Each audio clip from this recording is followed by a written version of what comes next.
Supreme court ने जम्मू कश्मीर को विशेष दर्जा देने वाला अनुच्छेद 370 निरस्त करने के केंद्र सरकार के फैसले को सर्वसम्मति से बरकरार रखने के 11 दिसंबर 2023 के अपने आदेश की समीक्षा के लिए दायर याचिकाएं खारिज कर दी हैं। Chief justice of India DY Chandrachud की अध्यक्षता वाली 5 न्यायाधीशों की बेंच ने समीक्षा याचिकाओं पर विचार किया और उन्हें खुली अदालत में सूचीबद्ध करने के अनुरोध को खारिज कर दिया। बेंच में जज जस्टिस संजीव खन्ना, जज जस्टिस BR गवई, जज जस्टिस सूर्यकांत और जज जस्टिस AS बोपन्ना भी थे। इसने 1 मई के अपने आदेश में कहा कि समीक्षा याचिकाओं पर गौर करने के बाद वह इस निष्कर्ष पर पहुंची है कि सुप्रीम कोर्ट नियमावली 2013 के नियम 1 आदेश 47 के तहत समीक्षा के लिए कोई आधार नहीं है, इसलिए समीक्षा याचिकाएं खारिज की जाती है। पिछले साल 11 दिसंबर को शीर्ष अदालत ने केंद्र के 2019 के फैसले को बरकरार रखा था। साथ ही अदालत ने इस साल सितंबर के अंत तक जम्मू कश्मीर में विधानसभा चुनाव कराने और इसको राज्य का दर्जा जल्द से जल्द बाहर करने का आदेश दिया था।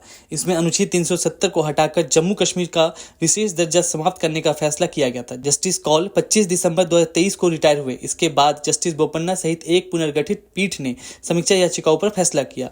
पिछले दिसंबर में पीठ ने 3 अलग अलग लेकिन एकमत निर्णयों में जल्द से जल्द राज्य का दर्जा बहाल करने का आदेश दिया।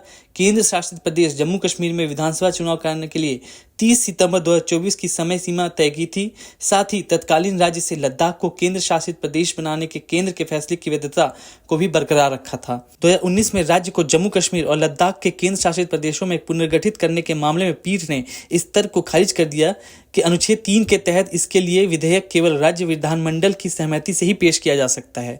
पीठ ने कहा कि उसने पिछले मामलों में कहा था कि राज्य विधानमंडल की ऐसी सिफारिश केवल अनुशंसात्मक और संसद पर बाध्यकारी नहीं है। इसके अलावा सुप्रीम कोर्ट ने कहा कि राष्ट्रपति के पास यह घोषणा करने या अधिसूचना जारी करने की शक्ति है कि जम्मू कश्मीर की विधानसभा के भंग होने के बाद भी अनुच्छेद 370 का अस्तित्व समाप्त हो जाएगा। इसमें कहा गया कि ऐतिहासिक संदर्भ को देखते हुए अनुच्छेद 370 एक अस्थायी प्रावधान था। शीर्ष अदालत ने अपने फैसले में भारत के चुनाव आयोग से 30 सितंबर 2024 तक जम्मू कश्मीर विधानसभा चुनाव कराने के लिए कदम उठाने को भी कहा है। और आप हमसे जुड़े रहने के लिए सब्सक्राइब करें YouTube पर, फॉलो करें Twitter पर और लाइक करें Facebook पर। और ज्यादा जानकारी के लिए आपको टाइप करना होगा सिर्फ न्यूज़ नशा।